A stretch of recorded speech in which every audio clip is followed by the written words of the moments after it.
Welcome to another episode of the Modern Father Podcast. I'm your host, Marcus. Right here, I got my host, the groundhog of... Fuck you. Groundhog. I ain't no groundhog. I'm the big daddy, Capitan. Dude. Been hiding all February. The principal, Benji. How you doing, bud? I'm good, man. I'm alright, bro. I gotta go back to work tomorrow, so Right. I really am a groundhog. I'm about to pop up on these mugs Hell yeah. tomorrow. But yeah, I got 2 weeks, I think. 2 or 3 week stretch, and then it's spring break. So I just gotta make it through. And I get another week off. You'll make it, man. You'll make it. It's gonna be hard adjusting back to there. I know it's gonna be crazy dealing with like behaviors, dealing with emotional drama, dealing with all kinds of stuff. But man, like it's like riding a bike. You'll jump right in. I think it's gonna take you like 2 periods to actually like adjust, but then once you do that, you'll be fine, man. You'll be great. Yeah, we'll see, man. I'll keep y'all updated next week. I'm. That's gonna be one of our topics. Your daughter, first day out. How'd that go? It was really good. So we went to church. It was funny. So we go to church, and this girl drops a load during church, and they don't have anywhere to like change her, like a changing table in the bathrooms. So she's just sitting through church, smelling like straight sewer shit the whole time. It's just sitting there looking around, smiling, then falls asleep, chills. And then at the end we took her to the car to change her, and then we went to brunch. Shout out to Santos, Denver. If you haven't been, fire. They made Where's it. that at? It's right by the. It's like on 9th and Syracuse, somewhere around there between 9th and 11th. They made it onto TikTok, and now they're always packed all the damn time. But like we know the owners and shit, and they're like, "Oh, nice to see y'all. I haven't seen you in a while." I was like, "Well, shit, look at the babies here finally." So that was cool. But shout out to them; their business is thriving. And then after that, we went to the Northfield Mall. Very nice. They actually opened the Nike store there. Okay. Yeah, it was good too. It was a nice Get some Nike good store. deals over there. I did. I just got some new work shoes. Mine are beat up, so I've been wearing the same Huaraches. I wear the same shoes like every day to work. I got my school colors and Huaraches. Tossed those. Got some Air Max 90s in orange, gray, black, and white, just for work. But they had all the J's. So all the recent drops, they had them all, which is surprising. Those things fly off the shelf or fly off the Nike app. They had all of them. I didn't end up getting. I was looking at the 13s, the all black 13s that just came out like a few weeks ago. Those are dope. They're nice. I decided not to get them, but it was nice to know that it's right, not too far from the house. So it was good. Overall, it was good. She was out all day. She didn't make too much of a fuss. Looking around, the weather was nice. So that's good. We got that first day out. So I'm hoping now that the weather's starting to break, my wife's able to take her on walks and they can get out the house more. Really good for her mental health and just, staying active instead of being cooped up in our crib all day. Oh, being cooped up sucks, man. Trust me. Like, I feel you on that, man. Like, it's kind of brutal, especially like when you want to do things too, because like also you get bored too. So like just being in that sunshine and getting that vitamin D, crucial. Yeah. Crucial. Like I would get bored. If I didn't go to the gym, there would have been no way I could sit here for 6 weeks. Right. I mean, that being my only place to go, like mine was indoors, so I'm going from one indoor place to another indoor place. But still, just I can't sit in this. Our crib is really small, so being here all day just drives me nuts. Nah, you get that cabin fever for sure. For sure, man. Speaking of cabin fever, I finally got out today for a walk. Finally, man. It took me like a good 2 or 3 days. I haven't had a walk for a while, but it was good. Calmed Cairo down. As soon as we got done with that walk, we were walking for about maybe 45 minutes, 50 minutes. I put on like a little NBA podcast, and then this dude was out. Like, he's been sleeping well, pooping well. We just went to the doctor, and that helmet has like probably a month and a half, 2 more months now. I think we're at the halfway point. Head's looking good. Dude's batting. Dude, he's falling though a lot. Like, we thought he messed his teeth up. He's grabbing on. He's standing up. So he's like pulling himself up onto items, like whether it be the crib, which we have lower, or like we have this box that has, you know, the doctor's office, and they have those little wires, Yeah. wires, and you bring that little noodle through it. Yep. We have that, and he stands on top of that and just holds on to it and just is like just balancing. And sometimes he falls off of that. And we're just like, dude, like this guy's like courageous and crazy right now. So things we gotta monitor. You know, I think it's gonna be time to when like 2 more months he's gonna be running around here. 'Cause he's already getting like when I hold him up, he already has his steps. So dude, it's gonna get crazy around here. So we're just baby proofing everything. We gotta start putting like saran wrap on things, especially on corners of like our cabinetry and stuff. Make sure he doesn't ram into that and bust his face open. Just let him learn the hard way. It's crazy right now. I'm loving him right now. He's doing his thing. How is his nighttime sleeping in the crib? So he had a couple nights where it was just like he woke up. I think what it is, the weather is changing right now, and it's really dry, and his mouth gets really dry. Like his mouth gets like cotton mouth, and he'll wake up, suck on a bottle, go right back to sleep. He did that twice, 2 days in a row. But besides that, it's just been all night, and it's so crazy because we just drop him off in the crib, and when it's bedtime, drop him off, turn the light off, put this little sound machine on, walk away, put the baby monitor on, and he'll like chill around for about maybe like 4 or 5 minutes and just go right to sleep. Dude's really good about sleep. I'm actually pleasantly surprised. I'm not going wood right now because this might not continue for like once he starts walking around. But for right now, man, he's sleeping so well. I'm actually pleasantly surprised. What time does he go to bed? Anywhere between 7 or 9. So that just all depends on what his second nap is. Because if his second nap is late, then it's, you know, he's going to be up late and he's going to be up all night. So like we'll watch like NBA games on TNT and stuff, and or either that or we have that crazy bed to where we put the legs up, and I'll put my cell phone at the very top of the bed, and I'll have him like crawl and climb up the slope, and I'll have him do like 10 reps of that, and that'll usually put him to sleep because he's all exhausted and tired. But for the most part, 7 to 9, and then he'll let you know like when he's ready to sleep, because he'll just like roll over and start sucking his thumb. So that means it's like, all right, buddy, that's nap time. So sleep time, nap time. He lets us know. Does he have it sounds like you also might need a humidifier for his room. Yeah, dude, that would be helpful. We do. We do. And the thing is like, dude, it's off brand, man. Things bogus, bro. I think we gotta definitely re-up on like a better one, because right now that thing is like crispy rice instead of Rice Krispies, and it doesn't really work. It doesn't work at all. So we got a Frito one. Mm-hmm. That it's the humidifier, and then it also has like also has like the lighting component to it. So it lights up. So we use that kind of as like a night light. So like when I come in not nurse her, but when I'm feeding her at like 4 in the morning or overnight, right? I was gonna say when I'm feeding her a bottle, I'll sit in the nursery, and that light's already, we keep it on all night, but it has a humidifier. It is a humidifier. So that could be something. Right. So it's a Frito brand, so maybe you want to look into that one. Oh, no, I definitely do. And then also, too, like, for our lovely listeners, like, if you guys have any suggestions on, you know, what we can use, what utilities that are going to be essential for our baby's growth, holler at us. Drop a comment in the comment section. Email us, halftimenaptimepod@gmail.com. Let us know. Help us out, because we all need that time to leave, you know. Full court press time. Let's get after it, dude. Hey, Brandon Miller of the Alabama men's team. You heard this story, right? Of course. So, you know, he's over there. I guess he handed the toolie off to, the boy. It. Yeah. And, you know, yeah, exactly. And so they're trying to, he's not implemented in the crime, but the way media is working right now, they want him off the court, you know, for conduct detrimental to the team. How do you feel about the situation? Ooh, it's tough, man. I mean, I don't know all the details. I'm assuming he bought this pistol for this dude, knowing that his boy was trying to go shoot somebody. Mm-hmm.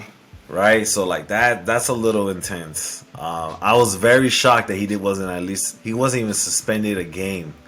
No. That was surprising. But again, it's the South, right? So I guess their laws are a little different. And he wasn't the one going out to shoot, and he cannot, I guess, in their eyes, can't control what another individual does. I thought he should have at least sat out a little bit. I mean, this kid's like looking at Player of the Year. He's looking at a lottery pick, top 3 pick in the draft.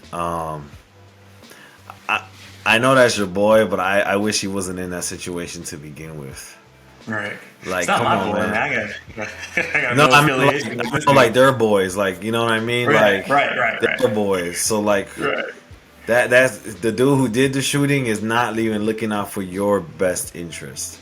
So true. Which is upsetting. Like, out of everybody, you couldn't talk to somebody else to do this for you, or like, you really put this guy in a bad predicament, and he's 18, 19 years old, and he's going to, I did a lot of stuff for my friends too. My friends have done stuff for me that we didn't always think through, and I think this is just one of those moments. Unfortunately, it was an extreme moment where someone lost their life. I hope he learns from it. I hope he grows from it. I hope he separates himself a little bit from whatever nonsense he's in, because he has a lot to lose compared to everyone else he's hanging out with. But I was just surprised that he wasn't even suspended or from the team, right? That's what I was really shocked by. And then he comes out and drops 40. Right. And one thing, put the pad down, the pad down, he cut that out. Like, he got to cut that out. That has to go. Agree. Especially when you're national spotlight like that, after doing something like that. Now you're just trolling at that point. Correct. I agree with everything that you say. When I think about the situation, I think about there's an old song that it's an old West Coast song. I forgot who it was. I think it was Dub C or I forgot who it was, but it was you can take the homie out the hood, but you can't take the hood out the homie. And for both of those two players, it's just they had every opportunity to one's going pro, one definitely could have been like undrafted maybe or go overseas. Yeah. Exactly. And you're gonna ruin your situation. Why? Over a woman. And that's always what it is. You're love struck. You're emotional. You can't handle your emotions, and now you have one dude serving time, and you have a next dude going to get asked multiple questions, whether through the media, through the draft process. Like, now that's going to stick with you. That's going to be a part of you. Just like everybody remembers Charles Barkley throwing a dude through a window in a bar fight. Everybody remembers Karl Malone with a little girl. Dude, people are still bringing that up till this day. This All-Star break. So you know what though? I don't think many people knew about that until this All-Star break. I think it started, like, people really started getting a sense of that story, which is crazy. Which is way crazy. So, I hope Brandon Miller just stay out of the spotlight. Just take it strict to basketball. Don't be doing these stupid celebrations and whatnot. And maybe talking to the press and media and telling your side of the story might help, like going 60 Minutes, do something like that. But he needs an image, cleanup after that transgression. So I wish him the best. But then also too, like, you ain't lying, man. And like, at least give him a game. At least throw a game at him. At least say, hey, we did something. We did a game at least. But I definitely hear what Jay Billis was saying when he was saying that when he was on PTI. So next topic, dude. Me and you both have school experience. You're definitely in school right now. Central Florida, that 17-year-old who mauled that paraprofessional, that teacher's assistant, whatever you want to label it, over a removal of a Nintendo Switch. First of all, you being in schools, give us behind the curtain scenes of like what all that could look like, especially like in like I think that was more of like a multi-intensive class that this kid was in, because he definitely has issues. He's on an IEP and a behavior plan. So walk us through that and let us know from the behind the scenes. Whew, man, that's a long day. That's a long week, bro. So this kid, he was in a center-based program, correct? Mm-hmm. So he has intense disabilities. For one, I have to work with the HR partner. This person is definitely about to be out of work for a few weeks. They're gonna have workman's comp. We got to make sure that all gets situated. First and foremost, I want to make sure that teacher or that a teacher assistant is in a stable condition, because that video is ruthless. Brutal. Like, shit, brutal. Two, that kid is probably going to have to get a reevaluation, right? So he has an IEP, but what we're gonna have to do is look at a reevaluation to determine his least restrictive environment. They're also trying to levy like adult charges on him too. That she's 17, so that it sucks, and he's in Florida, so they probably will try to do that. It sucks knowing that this kid isn't all cognitively there, and we're gonna charge him as such. I don't see that being successful. And if it is successful, what it's going to lead is what an IEP could lead to if you do it correctly, and lead to a more restrictive environment that's going to be more supportive and more staff that are able to handle that level of explosive behavior. Because in order to work with kids like that, you really need some certified training, and not everyone goes through that level of training in a public school setting. We worked in a public school. When we worked in a special education center together, I know you had the training. We did the CPI. I myself, as a school psychologist, I wrote all of our kids' plans. I knew exactly what we could handle and what we couldn't handle. And when it came down to it, we were able to move kids as needed. Yes. This kid needs to be able to. This kid's gonna have to go to some type of residential treatment center. They do have treatment centers for students who have cognitive delays, along with explosive behaviors, and that's probably where he is going to have to end up.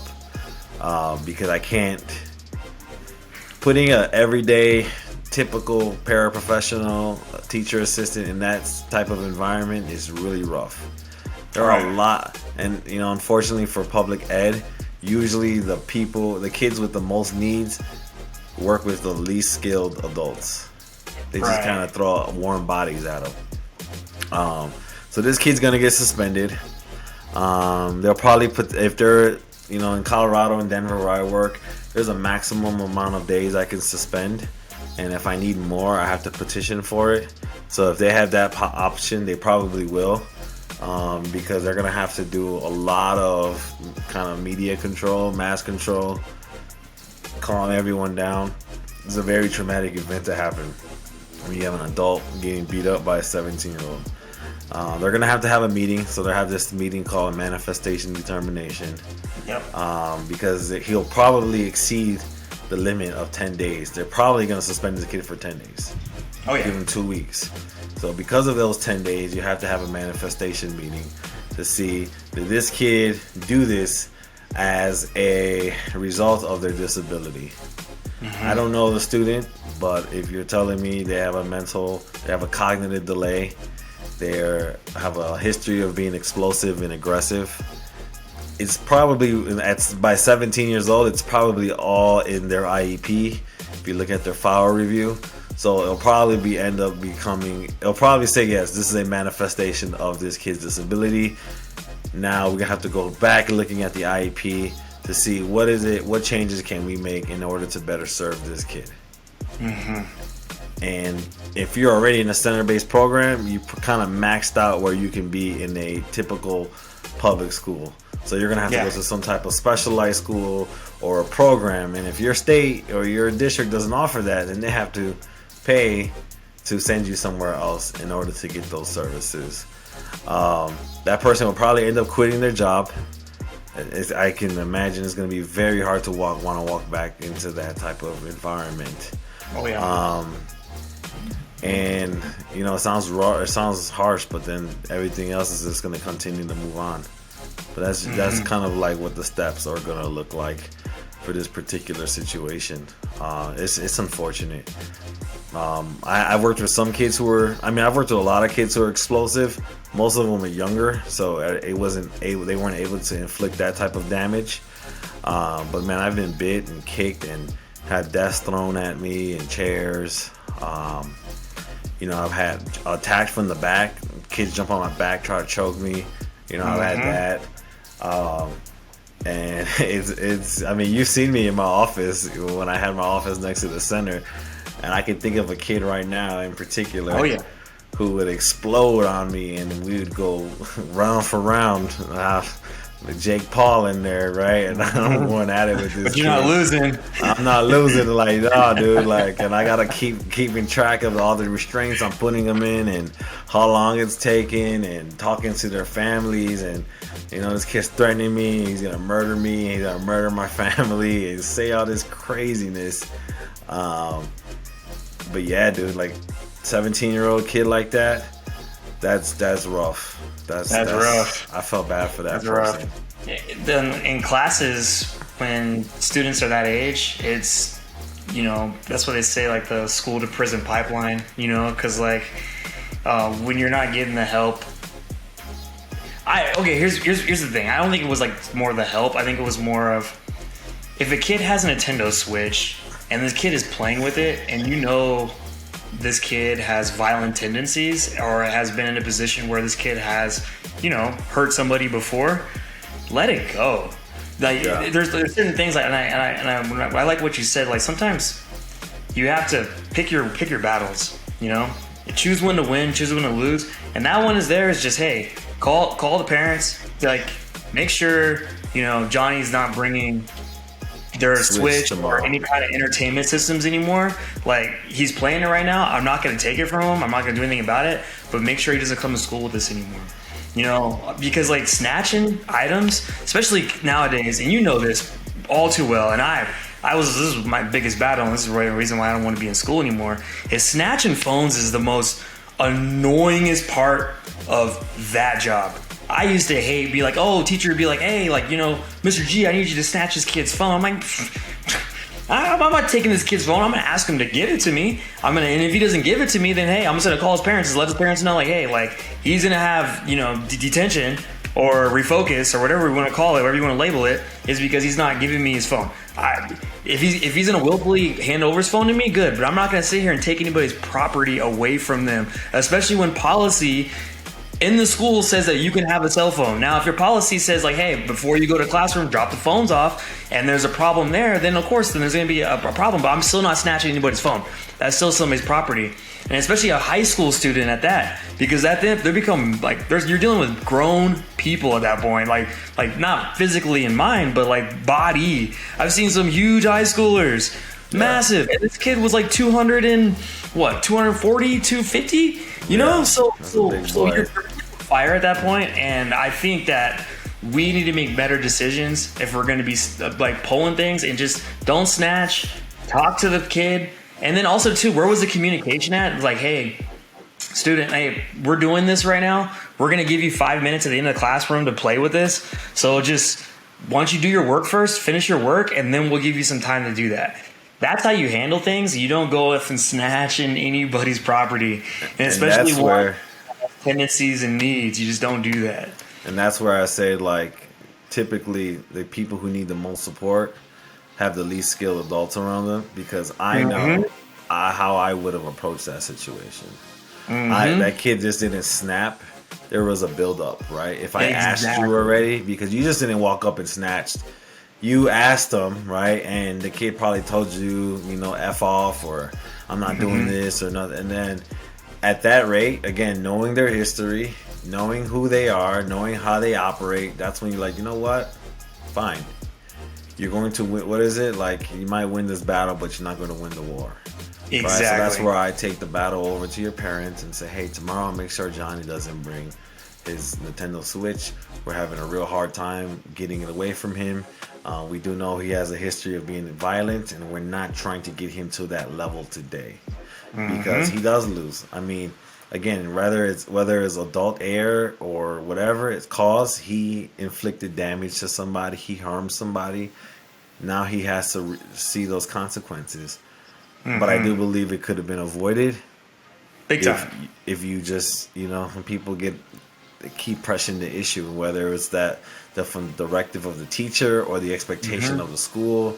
Sometimes that happens where like you feel like you have to do it because you look like the adult just letting this kid get away with stuff, but it's not always worth it. It's not always worth it. Just like another common thing I see in schools is like teachers who stand in the doorway, and I'll have teachers who argue with me about like well, I'm not gonna let them. I was like, teachers standing in the doorway is the number one cause of injuries. Yep. Number one cause. Every single year, it's the number one cause. Standing in the doorway, trying to block the doorway to prove your point. Let it go. Let it go.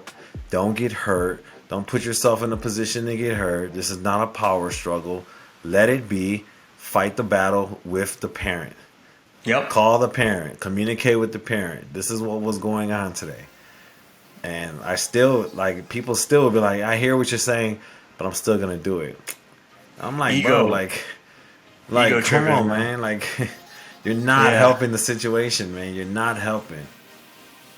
Be better. Be better. And parents out there, if you do have like a high school or middle school age kid, make sure that they're not bringing those kind of devices to school. Like, one, they can get stolen, and then that becomes a whole ordeal, and that just makes me, that makes me so frustrated. Like, why'd you even bring that to school anyways? It's a lick. You're a walking lick at that point. Walking lick, and secondly, they're there for school. They have all the time in the world to be playing video games when they get home. If they're not involved in sports, or if they're even involved in sports, then let them play their sport, come home, do their homework, and then play some games. They don't need to switch to travel with that school. Right, they don't do homework. Yeah, they don't do homework anymore. Some schools do. Some schools do. Some private schools still do. But they need to get back. I think they need to get back to a little bit of homework, but not like intense where we used to grow up. I used to I think it should just be. I think you should only get homework if you're behind. If you're behind, if you can't read, you should have some type of intervention reading that you're doing at home. I have a little pushback on that. But see, that's the thing. I'm writing that down now. We're talking about homework next week. Deion Sanders, Coach Prime, was on an interview with Rich Eisen, and he says that he wants his quarterback and his O-lineman from two-parent households, just because the structure, they're disciplined, and they're smart. Because they have that, they grow up with, both parents in the household, so now his D lineman, he wants his D lineman from a single parent household. He wants them hungry. He wants them fierce. He wants them to be have a certain type of passion to them. Fair or foul? What Deion Sanders says. Fair. It's fair. No, you don't want to hear it, but it's the reality. Those type of circumstances that kids grow up in create their mentality. Right? The stats speak for it for himself. He just put a story behind it. All he did was take statistics that we see all the time and applied it to his profession. That's all he did. It's the truth, though. Kids who come from single parent households like that, mom only, they're dogs, bro. They're savages. They're out there. They're trying to get it because they're trying to take their mother out of a situation that they're in. Them kids are hurt. They're mad. They're not necessarily confused, but they're irritated. They're upset because there's a man out there, whether he's dead or he passed away or he chose not to be there. He chose not to be in this kid's life, and now I'm gonna prove a point to you that I can make it without you, and I'm gonna do whatever I need to do. Then you look at what it takes to be a quarterback, high IQ, right? They say, statistics show that kids who come from a two-parent household more than likely to graduate, more than likely to be engaged in different things. If you come from a professional household, so think about like myself as a psychologist, my wife as a nurse, think about the level of conversation that we're having at the dinner table. Thinking about the network of friends that my kids are going to be exposed to because of our professions. They are going to know a lot more than a kid like me who did not grow up in a professional home, who did not grow up with a father in their house. You know what I mean? And like those levels of conversations were totally different. And I'd be out there trying to get it too. Right? Like I have that defensive mind, that defensive linebacker, defensive lineman mentality. I just want to go and rip your neck off. That's how I navigate through life. So I understand what he's saying, putting myself in that prediction. Should he have said it? Maybe not. I think it was more white people who were kind of like turned off by it. But like, folks of color really know what's up, man. You know what your kids are. You see like those, like what is those shows called? Like those when they have like the little shorties who play football and shit, and Friday Night Lights, but the little kids. Friday Night Tykes or whatever they're called. Friday Night Tykes, I think that's what. Yeah. They capitalize on all that. All them kids, half them kids don't have their dads in their life and their coach play, and they play into that, and they remind them of where they're coming from, so they can be savages, so they can go and take kids' heads off. You know what I mean? So like, he just articulated what other people are thinking because he's so prime. He said the loud part out loud. He said, like, coaches do that shit all the time, man. You know what I'm saying? White coaches do that all the time. They go to your house, they go to the hood, sit there with your grandma and your mom and talk to you. They know exactly why they're there. They know what they're looking for. They're not going up to Beverly Hills looking for the Carlton Banks of the world to go and be a defensive lineman. They don't want that. They want the blind side, bro. That's what they're looking for. They know. They just don't say it. They just don't say it. That's the difference between like that political correctness and just being blunt. Prime is blunt. He's saying what y'all wish you can say. He don't care. Why? Because he gets fired. So what? I'm still Prime. I'm still a multimillionaire. I'm still a Hall of Famer. I'm just doing this because I love kids. But I'm telling you the type of kids I'm looking for. I'm telling you exactly what I'm looking for. And kids out there know, like, yeah, that's me. I can do it. And granted, there are kids who, you know, who can do it too. Quarterback, you know, that's not. He's not saying that's the all-in be-all, but that's just that's the blueprint. That's what you see. That's the blueprint for like most success. You know, I would definitely agree with Coach Sanders. You know what I'm saying? Look at Pat Mahomes. Look at the quarterbacks in the league now. How many quarterbacks can you think of right now that didn't have a father growing up? Besides, I think Lamar Jackson. So that's my first one that came to mind was Lamar. And who else? I mean, I think about a guy like Brock Purdy. Like Brock Purdy came from, you know, two parent household. I think his dad was a coach. Pat Mahomes. His dad was a former baseball player. Think about the top dog quarterbacks. Right. Tom Brady. Tell me what top dog quarterbacks didn't have their dad in their life. Right. Joe Burrow, they're all there. Yeah, you ain't lying. Lamar Jackson's the only one that I can think of that definitely didn't have both. And look at it, he can't even get a goddamn contract right now. And his mom's the GM. Yeah, that's. I mean, I'm just saying. Look at that. So he got one. Justin Fields not a top dog, but pretty sure his father isn't his father. Was it? Is that his father's in his life? Yeah, his father's there. And his father's coach. Yeah. His father's there. Justin Fields is gonna be nasty. So I'm just saying, man. You around him, but yeah, you're not lying though. Like it's the blueprint, and right now it seems to be working for a lot of coaches in NCAA and also in NFL. Former NFL running back Zach Stacy was sentenced to 6 months on domestic abuse. Did you get a chance to see that video? Sure did. Did you watch the video? I did when they first came out. Okay, so yeah, when I saw it when it first came out, and then I rewatched it also for doing a little research for the show. Goodness gracious. How do you feel about Zach Stacy earning the 6 months for the abuse? And I'll have something to follow up because I've been in Zach Stacy's shoes in domestic violence in a relationship, but I have tips for modern fathers moving forward. But go ahead. How do you feel about the situation? I think. I don't know the appropriate time, how much time somebody should be put behind bars, but I am glad he's gonna go to prison for a little bit. And somebody's gonna get with him. Somebody's gonna keep you know what I mean? Unless he's in PC the whole time, which is a high possibility because he is a millionaire He is a high profile case because of his NFL status. But if he's in PC, then maybe no one will be able to get to him. But if he's in Gen Pop, they're gonna jump on him. Right. You know what I'm saying? Somebody's gonna try to jump on him. I just think in a situation like that, bro, you can't do that. No. You can't do that. I don't care how upset you are. You better walk away.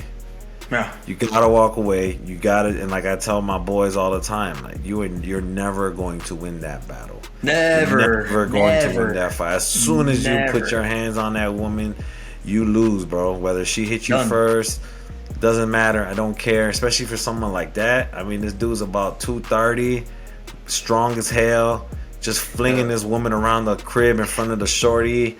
Like, you just in front of the shorty. That's what got me, man. That's what got me rewatching it, because like I don't think I noticed that part the first time, and rewatching that right in front of the shorty, that's what was like, all right, this is crazy, man. Like, you can't be doing that. It looked like a WWE like boiler room brawl match, like that. It was, oh dude, it was brutal. I've been in situations that definitely could have escalated to that. What I did was, I'll tell a story. So, lady friend grabbed my PlayStation, boxed up my PlayStation, and was gonna throw it away. It was a PlayStation 3. This is back in the days, back in the early 2000s. I grabbed the PlayStation out of her hands. I grab my keys. I call up my buddy. I walk away as fast as possible. You get out. At the time, if I had my phone, like a camera phone, because I don't think they even had camera phones on back in the days. Like they did if it was like a camera, but it wasn't like video shooting. I would have took video. Always have your videotape on, so like there won't be any accusations of any like, oh, he hit me, this and that. Well, you're recording it there. But the best thing to do is just to get away, and not get away just for like 3 hours, 2 hours. Go to your friend's house, go to a hotel room, go something, get out of that situation for longer than 24 to 48 hours. Don't talk to this person. Don't even discuss anything. No. Then, after that 24 to 48 hours, then you discuss, get your stuff, get out of there. Because after that situation is unfold and the divisive violence has happened, whether it be verbal, physical, it's so hard to mend that, and the only way to mend that is through like a form of counseling, a form of like, hey, you're sitting down with a third party and you guys are talking about these issues, and if you have your own issues to work on, if you are the part of the problem, then you need to work on that yourself, and you need to go by yourself first, and then you need to help out the situation with you as a team after that. But if you are not the problem and you are the one escaping the problem, you make sure that you have your phone on and you're recording every single moment of that situation, so you are not alligated, so you are not the one that is being claimed the abuser. And never ever touch her. Don't even come close to doing that. Get your stuff, get out of there. Grab your keys, drive away, go to a hotel room, call your boys, tell them what happened, and if it's a case where you get assaulted, then you call 911. Call the police. Get out of the situation. Go across to the neighbor's house. Call 911. Get out of there. Yeah, and remember, man, your kids are going to see that, man. Mm-hmm. And I'll tell you from personal experience, every time my parents got into it when I was little, to this day, I still have vivid memories of all of that domestic violence that was going on in the broken home that I grew up in. I still can see it, and I was young. I saw that shit when I was little. I mean, maybe 3-4 years old, and I still have memories of that. So, and it was not even looking like what that little kid saw. His mother being dragged around, thrown into a TV. So that kid's gonna see that shit and remember that.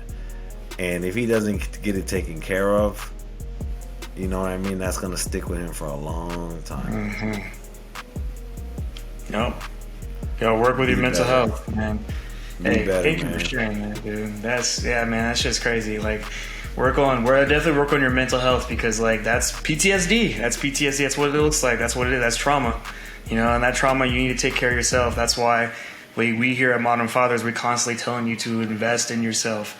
And investing in your mental health is almost like the number one priority, because if you're not investing in that, then other things are going to trickle down.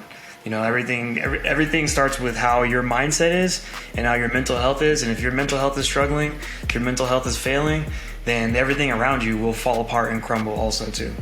So make sure that you're working on that. Next topic. Would you ever get a vasectomy? Absolutely. I got a couple homies who got one. And they're like, you know what? Like, I really don't. They don't feel too different. Hmm. My one homie was like, honestly, it only really feels different when you bust. Really? He's like, that's the only time it feels a little weird. He's like, you get used to it, but at first it just felt a little weird. He's like, other than that, he's like, I feel the same. He's like, I feel absolutely the same. But yeah, he just got it like, I don't know, after his last kid, so like, I don't know, maybe 6 months ago. And he was fine. I got another homie. It was funny. He didn't even tell his wife he was getting one. He just went and got it without saying anything. He was just like, my body, my choice. Like, I don't want no more kids. I'm done. Like, snip that shit. I definitely would, man. I'm cool. Like, once I get past a certain age, where I don't want any kids, man. And I don't want to take a risk. I don't want to take a chance, instead of asking like my wife, like, yo, you want to burn your tubes or tie your tubes? She did all the baby, you did the laboring. I can do something. Right. I would do it. No, I have no issue with that. Yeah. Because the reason why I put this on here is because, man, I've been having those talks because, I don't want another kid. Like you said, man, like I'm already going to be like that. Like when Cairo is out of high school, when he turns 18, I'm going to be in like my 50s, man. I'm going to be like 50 something years old. So like, imagine getting another one. Like, no way, no how. I don't want to be like that old grandpa dad. Like, I just don't want to be like that super old dad watching like my kids grow up and like not be able to engage with them physically, interact with them. Like, oh, dad's got a bad hip and stuff like that. So I'm definitely leaning towards it. And I'll keep everybody posted and just let everybody know, like, hey, like, I'm going in, like I'm going in for the snip. It's time. It's Judgment Day. Long term doesn't want no more kids. She's good.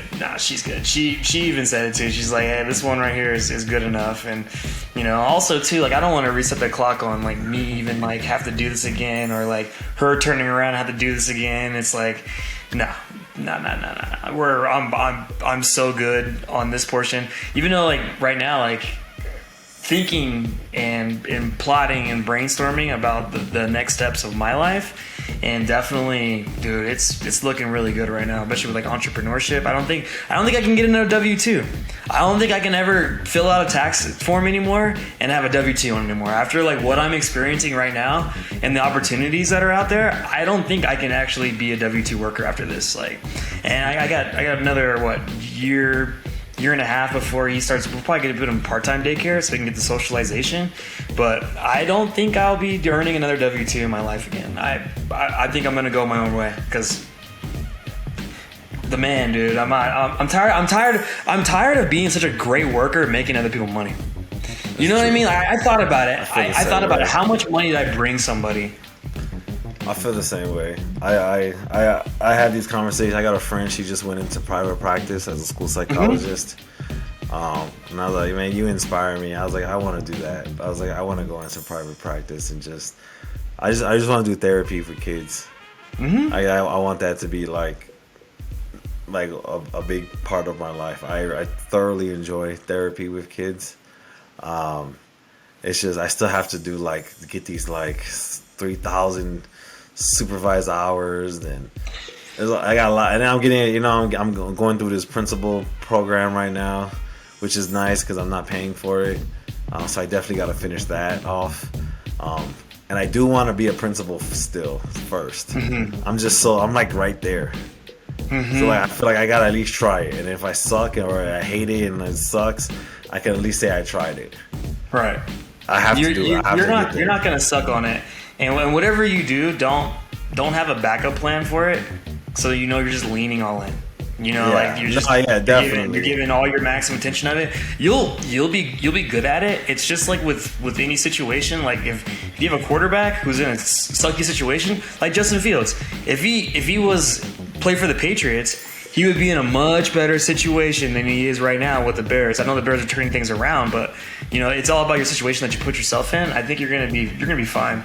I just want to do it once. I want to do it once, and I want to do like a nice 5-6 year stint and really make a school grow to say like, yeah, I did it, and then I'm like, all right, now I can move on to do things for myself. Right? Yeah, man. Shout out to all of our dads who got the snip. Let us know in the comment section below on how you feel, if it feels weird when you do the Splash Mountain. And then also too, shout out to our 1099ers. Our LLC guys out there doing it their own way, got their own business. And hey, shout out to my W2 dudes too, you know? Keep up the good work. Main event of the evening. Here we go. And everything that we say moving forward, we have all the respect in the world for the LGBT community. I worked in schools. And I've worked, in different situations where I am definitely pro-LGBTQ.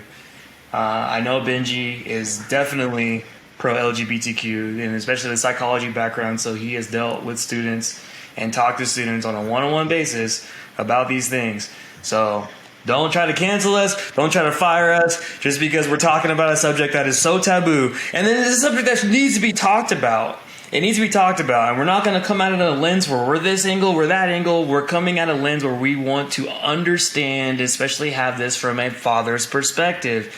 So if you're in your feelings about this, go in the comments before you cancel us. Go into email us, halftimenaptimepod@gmail.com, about this topic, and let us know what you think, so we can have dialogue about this. And you can even come on the podcast and we can talk about this if there's anything that you disagree with us. I'm just putting that out there. Disclaimers, we needed it because this is one of those topics that everybody wants to chime in about, but then also you can't talk about it. So it's just weird. Do you have anything to say before we get into this topic? Nah, I'm just going to keep it 100. So let's go. That's it. Whatever I do say, I stand on it. So if you got something to say, you want to correct me if I say something wrong, I'm all for continued learning. I'm a lifelong learner, and I don't know everything. I don't claim to know everything.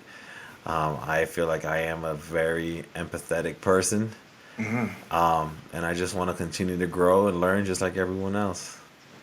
Agreed, man. Agreed. And that's what that's what our podcast is basically for. Is for eternal learning, depth. We want to be deep in our learning. We want to continually learn through this whole process of being a father, because these situations come up all the time. These situations can happen to you. Here we go. Dwyane Wade's daughter was recently granted a name and gender change. She's 15 years old. I think this happened in California. What are your thoughts overall about the situation? It's tough. Man, I don't even know where to start. This is a tough situation, right? The Catholic upbringing that I experienced would tell me this is wrong. My exposure to psychology, my exposure to other students who are going through these transitions, adults that I know who have transitioned, tells me this is definitely something that is their choice. And although you folks out there may not agree, I think it's okay to respect it. You don't need to understand it totally, right? Like people try to put themselves in their situations and put themselves in other people's shoes. Sometimes, it's not your place to get in someone else's shoes. But I'm still going to be respectful and empathetic for your journey. I've been seeing a lot of people talking about Dwayne Wade, like how he failed as a father and he's terrible. And I think that is just so out of line. I don't know Dwayne Wade. My initial thought would be like, his thought was like really? Like, damn, like, that's gotta be a hard pill to swallow off the back. Right? Like, you think, like, like, you made this kid and, you're born a boy and you think you have your son and you're going through all these things with them. And they express how they want to go through this change. And I hate the fact that people are saying that Dwayne Wade failed as a father. Because, first of all, Dwayne Wade has open dialogue with his child. That's a win. Dwayne Wade is following the wishes of his child. That's another win. You may not agree with the fact that they're going through this change or changing genders. Dwayne Wade has put himself in a position to have the means to support his child to make sure it's being done the right way. Right? A lot of folks can't do those three things. And it's kind of dope just to see. I'm sure it was hard for him in the beginning, because I know if my daughter came and told me she wanted to be a boy, or she felt like she was a boy or she should be a boy, that's going to be very hard for me to deal with at first. But I love my child, so am I going to be stuck to other people's thoughts and beliefs? Because that's really what it boils down to. You start thinking about, like, what are other people going to think? What are other people going to think about us? And it doesn't matter. I want my kid to know that their father is there for them regardless. And I would support my kid. Am I going to pay for I'm not going to do that. Absolutely not. I'm not doing that part. For one, I don't think I have the means to do so. I'm a public worker. My wife works as a nurse. We're okay, but we don't have money for that, especially to do it right. But I'll support you. And if you get to an age where you can, do it yourself, I'm all for it. I know I met a transgender woman, and she was explaining to me when she was a kid. So she's older. She's actually older than me. So she's saying when she was a kid, she always knew she was different. Right? She didn't feel like a boy. She always wanted to. She knew in her heart, her mind, her soul was saying, "You're a girl. You're a girl." And no one wanted to listen to her. And because of that, she acted out. She was put in AN centers. Yeah. Right? She was given an IEP for bipolar, put on medication for bipolar, because she felt and believed that she was a girl. That is one of the saddest stories I ever heard. That she was put through an AN center. So AN is affective needs. Yep. Typically what you see are kids with a serious emotional disability. She was given bipolar medicine. And the only thing she wanted was to be seen as a girl. Imagine how her life trajectory would have changed if someone would have just listened to her. If someone would have just acknowledged exactly what she was trying to express to the world. But back in the day, in the 90s, this was taboo. This was not a thing. This was not a common thing that was going on. And she was like institutionalized for that. If you think about it, put in special ed, put on medication. And when she told me that story, dude, I was speechless. I didn't know what to say. That's one of the saddest things I've ever heard. Was how she went through all these things and like treated like shit by her family, by her father, kind of like thrown away like on an island by herself because of a choice that would make her feel better. totally diminished her mental health. Totally made herself look at herself like she was something wrong with her. And I don't see it like that. And I wish more people would just be more open to letting folks do what they feel is best for them. And if anyone knows you, you know yourself. Mm-hmm.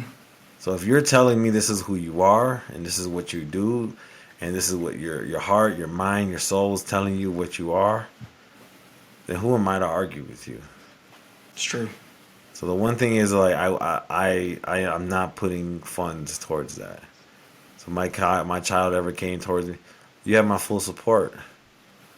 I believe you, and I've worked with kids who were transitioning, and it was tough. And I remember one kid in particular working with. She was transitioning from girl to boy.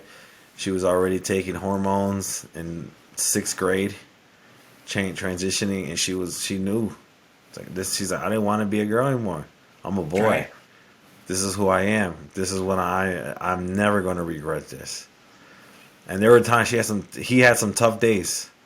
He had some really tough days, man, where people were just shitting on him. And we would laugh, and I'd be like, hey, you wanted to be a minority. Like, welcome to the club, bro. And he was just laughing, like, man, you're a trip, man. Like, what are you talking about? But I learned a lot from that kid, man. That kid taught me a lot. Because that was my first, like, real interaction with someone who was transitioning, especially a young person. Mm-hmm. And that kid taught me a lot. And we had a great relationship, great working relationship. And to see him grow and become more and more comfortable. And our therapeutic relationship was very helpful in that. Because he always had although his parents were very supportive, it was nice to have support that was neutral from the outside.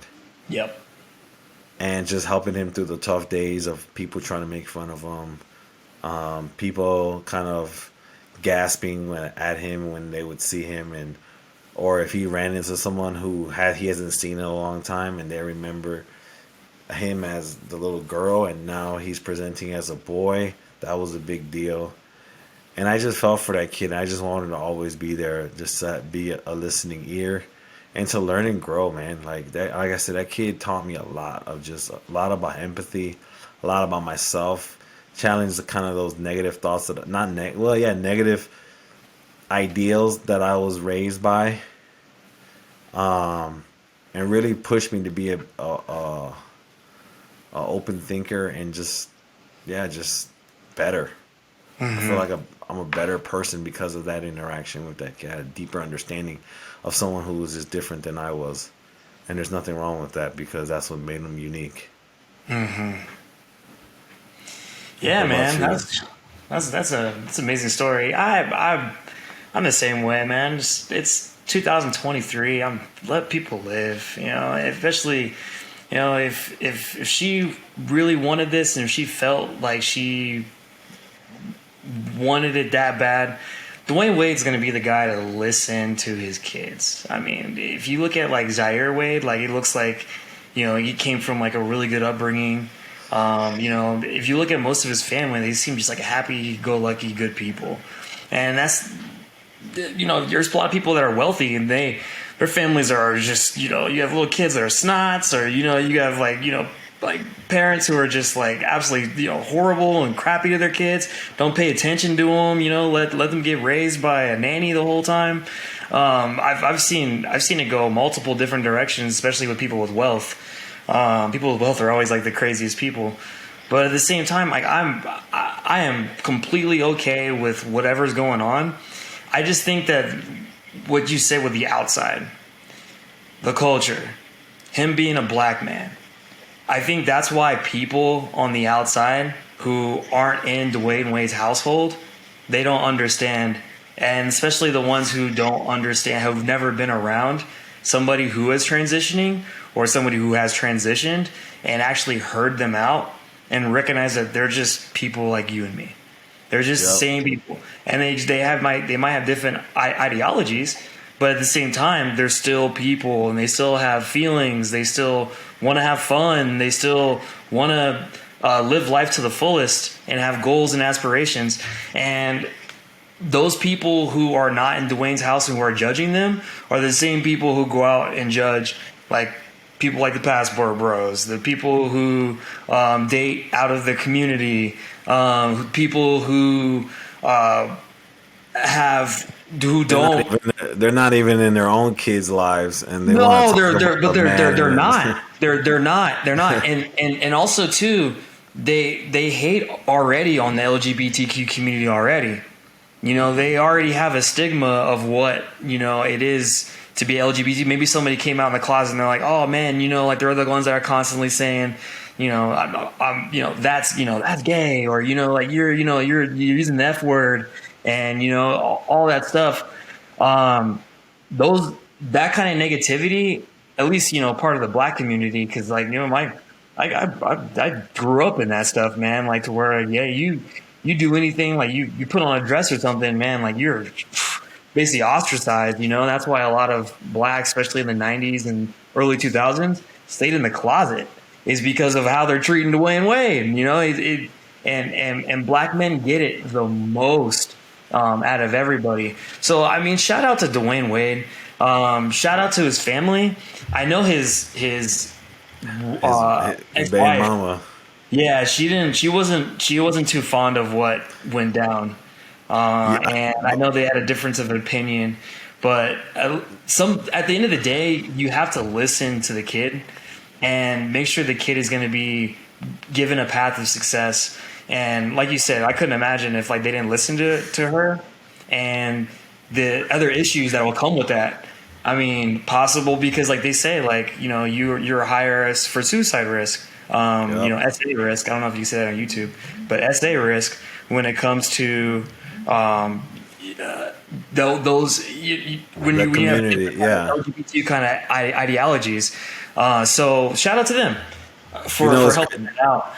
His baby mama was real quick. His baby mama's one of her biggest arguments was like that Dwyane Wade only supports it because of the monetary things that are going to come with that.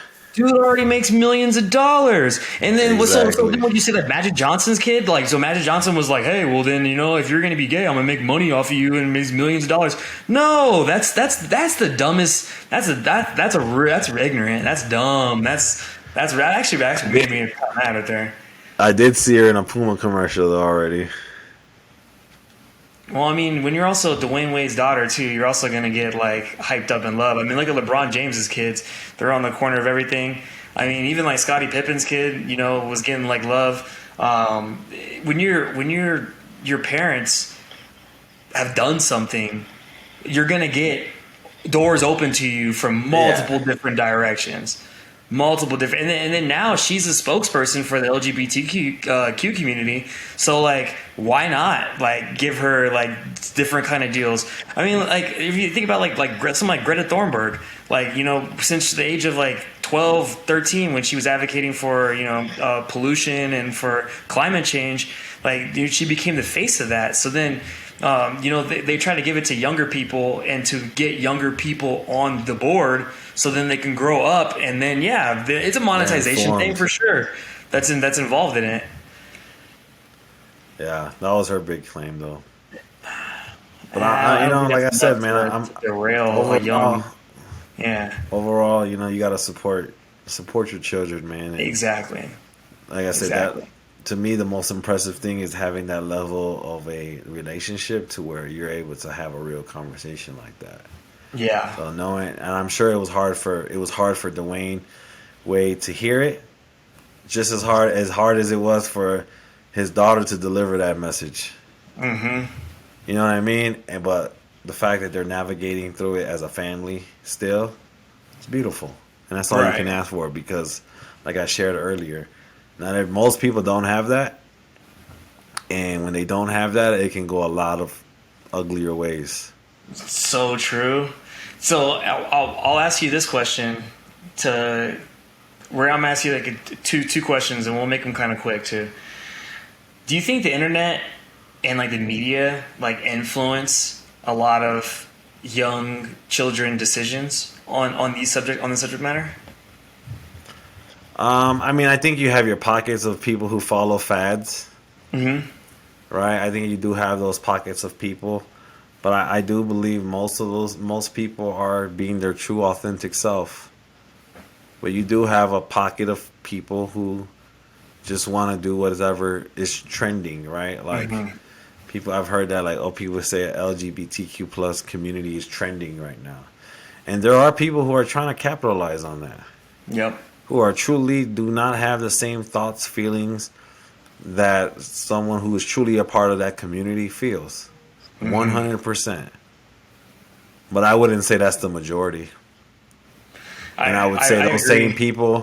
those same people have followed every other trend up Right, to this right, right, moment. right.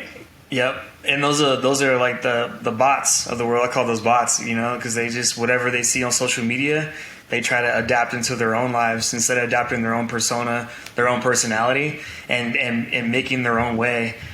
They want to leech and they want to gravitate on hold of whatever popular, whatever the time is of the moment, and then they'll jump to the next thing and just jump, jump, jump, jump, monkey branching. Yeah. And yeah, it's terrible. So my next question, this one's gonna be the last one, and it's gonna be we'll end it. We'll end this podcast on this one. Is not wanting to date a transsexual transphobic? I'm gonna say no. Okay. Yeah, I said the same thing too. No, because people have different preferences, and Yeah. it's like, hey, well, like if you like were born a man, like that's something that is not going to sexually turn me on. Even if you have gone through the parts and stuff like that. But so before this, I had a pre-production meeting with my long term, and long term, she said, "You are if you're not doing this." I don't believe that. And then we had this discussion, and it turned into a really good discussion. That's why I want to discuss it on the podcast. And like I was like, like I see where your points are, and I see where you're coming from. But then like I was like, preference is crucial when it comes to dating and mating. And if that's not your thing, then that's not your thing, and that you shouldn't be labeled a transphobe just because you don't want to date. Yeah, it's not like I hate you. Like Transsexual. I don't hate you. I just don't want to have an intimate relationship with you. Right. Now, if I was saying like I don't want to talk to you, I don't want anything to do with you, stay away from that's a little different. But just because Hmm. you know what I mean, like I just because I don't want to have an intimate relationship with you, I'm a transphobic. Like no, you're just Hmm. not my type. Yeah. Just like I'm not, not every woman who comes across me, I'm not their type, and there's no issue with that. Or any other woman who's not my, there's no issue with that. Right? Am I like a blonde phobic because I don't like blondes? I don't date, Right. you know what I mean? Like, am I a Right. blonde phobic because I don't have a blonde, girl or wife? No, I don't agree with that. I don't either, and I think everybody should have a chance to date whoever they want. And if you don't want to date a certain type of person, then you shouldn't be labeled like fat phobic, transphobic, or racist because you don't want to date like a black person, or you don't want to date Hispanic or Latino, or it just you shouldn't be labeled those labels just because that's not your preference. So all the girls who turned me down when I was younger and fat, you guys are all fat phobic. And all the And I white hope women you who didn't and want I, me, you're you're racist. racist. I hope you get canceled.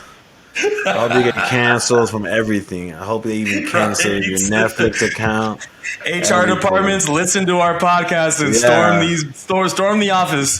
Find out who wanted to date me, who didn't want to date me, and find them all out. Let's weed them all out. Let's get them. yeah. Oh When man. I was pudgy and fat and everyone didn't like me, you guys were all just fat phobic.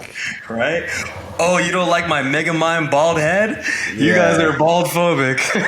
Oh, receding hairline phobic. All right, I see how it is. I see how it is.